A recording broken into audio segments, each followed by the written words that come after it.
Hey, many times people come to me for advice, and the first thing I always ask them is, what is your goal?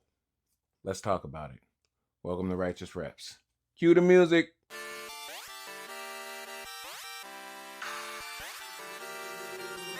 By faith, not sight. No confusion when I move. I'ma stay by his side. If he moves, then I'ma move. Gospel in my ride. I'm Uber with the news. That's on God. Hey everyone, welcome back to Righteous Reps. I am the new dad bod, and I'm thrilled that you're once again joining us for this journey of faith, fitness, and transformation. Now, speaking of journeys and goals, my goal is to hit a 100 subscriber milestone. If you didn't already, don't forget to hit that like and subscribe button and hit the notification bell so that way you're notified if anything new pops up. Thank you. Before we jump into our topic, I want to start off with a verse that keeps me grounded whenever I think about goals. It's from Philippians chapter 3, verse 14. It says, I press on to reach the end of the race and receive the heavenly prize for which God, through Jesus Christ, is calling us. That verse reminds me that goal setting isn't just about chasing achievements. It's about pursuing purpose, growing closer to God, and pressing forward when it's very, very tough. So wherever you are in your fitness journey today, whether you just started or you've been grinding for years, remember, we're pressing together. Hey, real quick, I wanted to talk to you guys about Project One. This isn't just another supplement brand. Project One is built for people who train with a purpose, who knows that the grind is more than just lifting weights. I stand by it 100%. I use it myself every workout, every day, because I believe in what it represents. The Bible is for my faith, Project One is for my focus and my fuel for greatness. Go check it out at project1.com and use my discount code DADBOD for 10% off. All right, thank you. And remember, God is gains. All right, let's get into our topic for today, setting realistic and powerful fitness goals. We're going to explore how to align your fitness journey and your faith, your values, and your purpose, and how to make these goals actually stick. Let's start with your why. Is it to have more energy, to feel stronger, maybe to serve others better? When your goal is tied to something deeper, it changes everything. A study in the Journal of Applied Psychology found that people who connect their goals with a personal meaning or faith based values are 42% more likely to stay consistent long term. That's not luck, that's purpose. So today I challenge you, write down your why, pray about it. Ask God to show you a deeper reason behind your fitness goals. Because when your why is grounded in Him, your progress has direction. Now that you've gotten your why, let's talk about how. That's where SMART goals come in: specific, measurable, achievable, relevant, and time bound. SMART. Instead of saying, I want to get fit, say, I want to run a 5K in 3 months. Or I want to add 10 pounds onto my bench at the end of every month, right?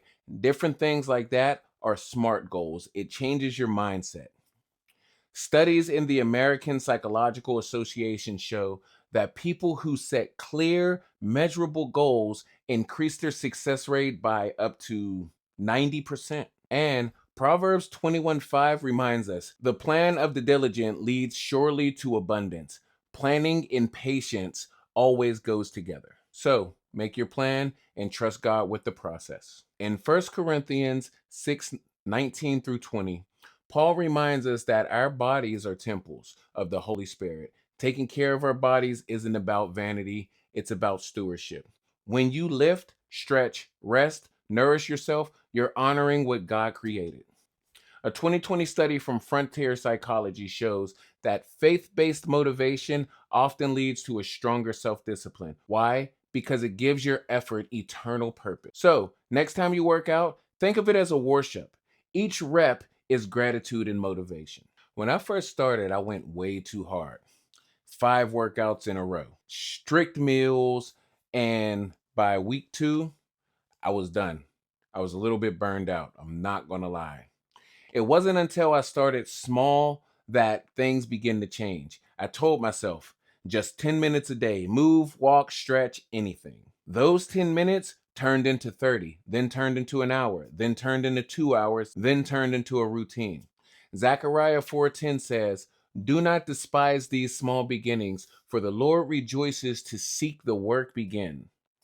God honors your first steps as much as your finish line. So don't underestimate those little wins. They add up into transformation. Now, the secret ingredient is consistency. Just like we spoke in episode 1, we talked about how consistency beats motivation every single time, and it's still true.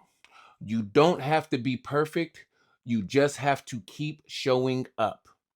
A 2023 study from behavioral science and policy found that people who focus on consistency instead of perfection were far more likely to maintain their fitness routine for the next 6 months or more. Perfection leads to burnout, consistency leads to growth. And remember, God doesn't call us to be perfect, He calls us to be faithful.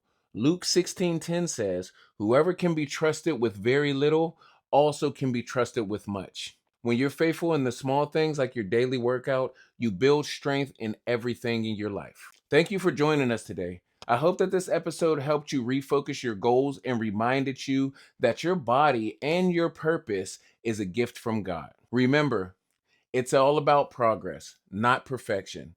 I'm here to support you every step of the way. If this episode encouraged you, hit that like button, that subscribe button, and share it with someone who's setting their own goals. You never know who might need a little boost. Let's spread some encouragement and remind people that their faith and fitness can move together.